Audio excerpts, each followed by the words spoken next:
जय श्री राम। हनुमान जी एक चिरंजीवी हैं और तंत्र में उन्हें तीव्र मूर्ति माना जाता है। मतलब कि वो अपने भक्तों की मदद के लिए तुरंत आते हैं।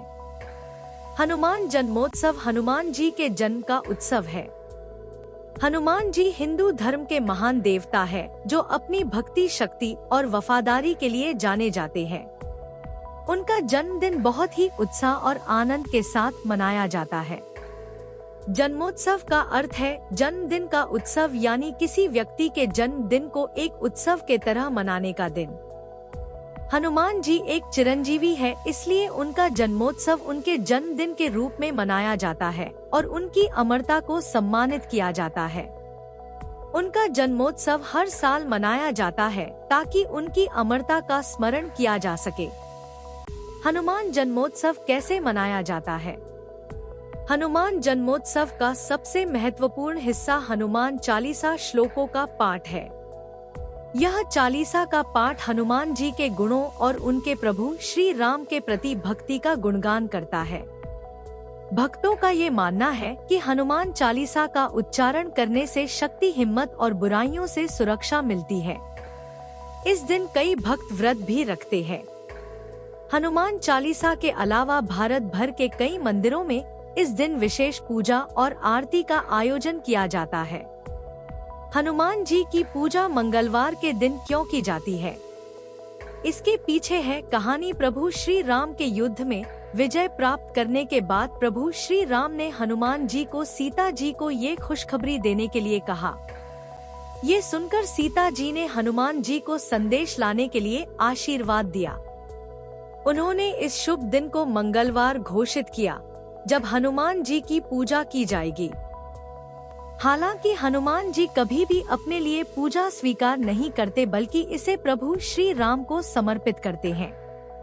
यह घटना मुगल सम्राट अकबर के राज की एक सुबह एक महिला पूजा से लौट रही थी और उसे तुलसीदास जी के चरणों में प्रणाम किया।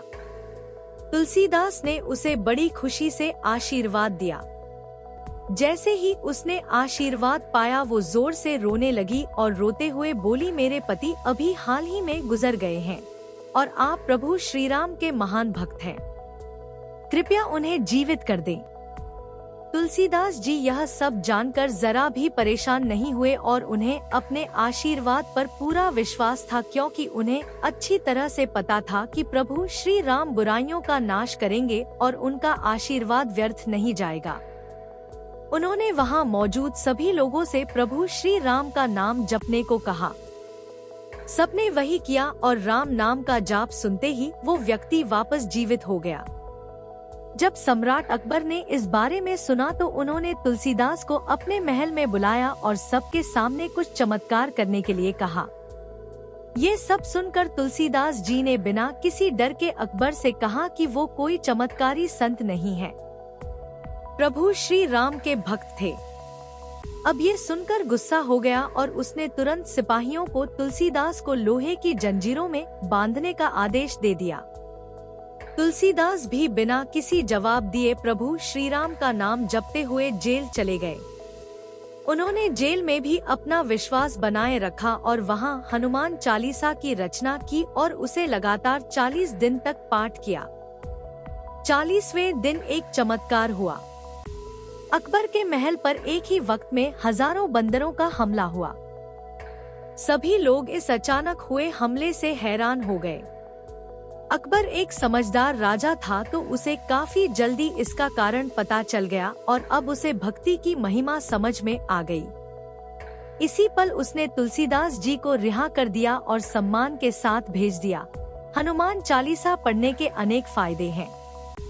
हनुमान चालीसा उच्चारण से व्यक्ति में शक्ति, हिम्मत और भक्ति की वृद्धि होती है। व्यक्ति बुराई और नेगेटिव एनर्जी से सुरक्षित रहता है। मन में शांति और सुख की प्राप्ति होती है। व्यक्ति चिंता और स्ट्रेस से मुक्त रहता है। हनुमान जी को संकटमोचन माना जाता है। हनुमान चालीसा का पाठ करने से सभी संकटों का नाश होता है। सामाजिक सुरक्षा मिलती है और व्यक्ति का काम सफल होता है। हनुमान चालीसा व्यक्ति के स्वास्थ्य में सुधार लाता है और रोगों से मुक्त करता है। व्यक्ति की बुद्धि और ज्ञान में वृद्धि होती है, जिससे व्यक्ति सही फैसला ले सकता है। बुद्धिहीन तनु जानिके सुमिरो पवन कुमार ये चौपाई हमें याद दिलाती है कि हमें बुद्धि और विवेक प्राप्त करने के लिए हनुमान जी का स्मरण करना चाहिए। इस चौपाई के साथ जुड़ी है एक कहानी। एक बार जब हनुमान जी लंका पहुंचने के लिए समंदर पार कर रहे थे तो उनका सामना सुरसा से हुआ, जो एक समुद्री राक्षसी थी। सुरसा ने हनुमान जी से कहा कि वह उनके मुंह में प्रवेश करें, लेकिन हनुमान जी ने अपनी चतुराई दिखाई और अपने आप को इतना बड़ा कर लिया, जिससे सुरसा का उनको निगलना असंभव हो गया। उनकी बुद्धि से प्रभावित होकर सुरसा ने उन्हें आशीर्वाद दिया और हनुमान जी ने अपनी यात्रा जारी रखी। ये कहानी हनुमान जी के बुद्धि और तेज दिमाग की मिसाल है। जब भी जीवन में कोई कठिनाई आई तो हनुमान जी का स्मरण करने से हमें बुद्धि और हिम्मत मिलती है, ताकि हम अपने रास्ते में आने वाली रुकावटों को पार कर सकें। सिंपली ब्राउज करें तो आपको उस मिलेंगे जो आपको बताएंगे कि बजरंग बाण नहीं पढ़नी चाहिए, और अगर आप पढ़ेंगे तो साइड इफेक्ट्स हो सकते हैं। आगे बढ़ते हुए कहा जाता है कि बजरंग बाण तांत्रिक स्वभाव का है, क्योंकि ये बीज मंत्र का उपयोग करता है और इसे पाठ करते वक्त हनुमान जी को प्रभु श्री राम की कसम दी जाती है। सच्चाई ये है कि इन आर्टिकल्स या वीडियोस में बजरंग नाम की कोई स्पिरिचुअल बेसिस नहीं है। ये सब सोशल मीडिया पर कुछ लोगों द्वारा बनाई गई एक ट्रेंड है। दूसरी बात, जब तुलसीदास जी ने स्वयं बजरंग बाण लिखा था तो उन्होंने कभी नहीं सोचा होगा कि एक दिन ऐसा भी आएगा जब कुछ लोग उनकी बात को नकार देंगे और बजरंग बाण पढ़ने से रोकेंगे। ज्यादातर देखा जाए तो बजरंग बाण पढ़ने के कई फायदे हैं। बजरंग बाण शुरू होता है, नीचे दिए गए दोहे से निश्चय प्रेम प्रतीति ते, विनय करे सन्मान तेहि के कारज सकल शुभ, सिद्ध करे हनुमान जो वे बजरंग बाण को पूरे विश्वास और प्रेम के साथ पढ़ता है, उनका सब काम हनुमान जी के आशीर्वाद से सफल हो जाता है।